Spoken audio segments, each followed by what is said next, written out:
Hej alle sammen, velkommen til Øens Hold her i Ringe. Vi har lavet en lille video, så I finder lidt ud af, hvor de forskellige ting de ligger.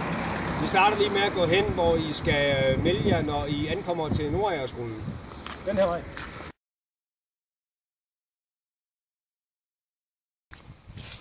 Når I ankommer, så er det herinde bagved, at Jakob og hans hjælpere de er klar til at tage imod jer. Det kan selvfølgelig godt være, at Jakob han er optaget, men så står hans telefonnummer, det står i de papirer og mapper, vi har sendt ud til jer. Så giv ham en kald, så sørger han for, at I kommer det rigtige klasselokale. Hvad angår parkering, så har vi den lille udfordring. Der er altså standsning forbudt herude foran skolen, men nu skal jeg vise jer, hvor I må parkere jeres biler.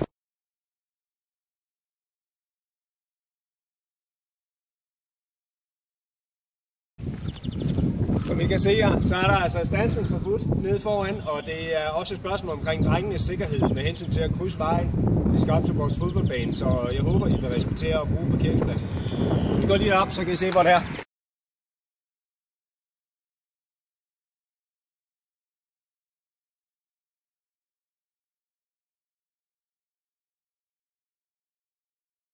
Her er vi så ved parkeringspladsen, som vi bruger under hele stævnet. Hvis vi lige kan få kamera til at få skiltning, så kan I se, at det er over på den side over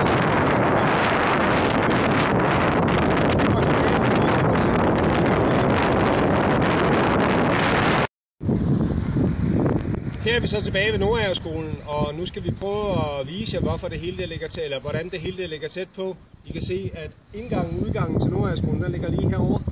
Og nu går vi en tur op til svømmehallen og boldbanerne. Så følg mig.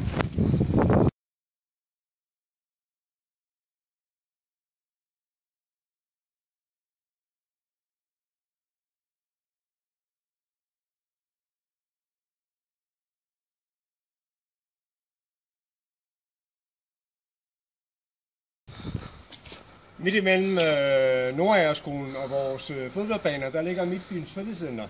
Og det er der, hvor vi har booket hallen 3 timer til, at I kan komme i svømmehallen. Så som I kan se, så ligger det også dejligt centralt. Vi fortsætter og går op til stævnekontoret, hvor det er meget vigtigt, at når I ankommer efter at være indkvarteret på skolen, så kommer I også lige forbi stævnekontoret, sådan så vi er sikre på, at I er kommet. Men det ser I nu.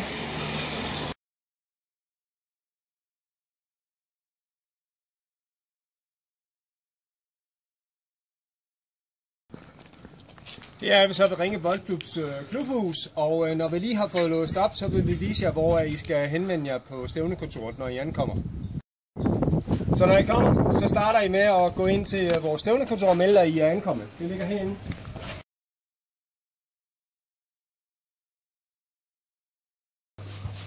Det er herinde, at stævnekontoret kommer til at befinde sig under hele stævnet, og når der er gang i kampene på banerne osv. Så her der kan I altid henvende jer. Her kan I så se et vy ud over vores fodboldbaner. Det her det er den bane, som vi kommer til at bruge allerede fredag. Lørdag, der kommer vi så til at spille på området hernede bagved. I kan se, at vi er ved at få anlagt kunstgræsbane. Og så er der selvfølgelig de 2 kampe i hver spillerunde, der afvikles nede på kostskolebanen, som allerede har vist jer. Men nu vil jeg lige prøve at vise jer, hvor I skal gå ind til omklædningsrummene. I følger med.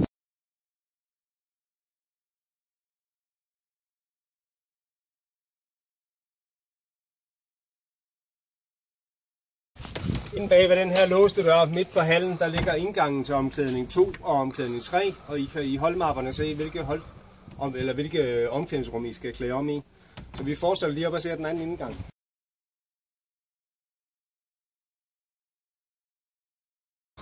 Herinde har vi så indgangen til omklædning 4-9. Prøv at følge med og kigge nærmere.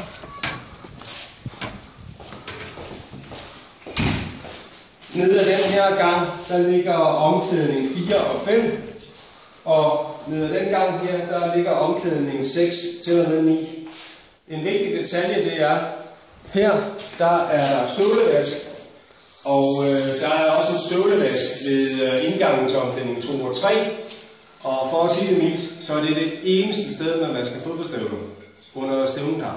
Så det håber jeg, I kan hjælpe med, at drengene ikke slipper alt for beskidt fodboldstøvler med ned i skolen.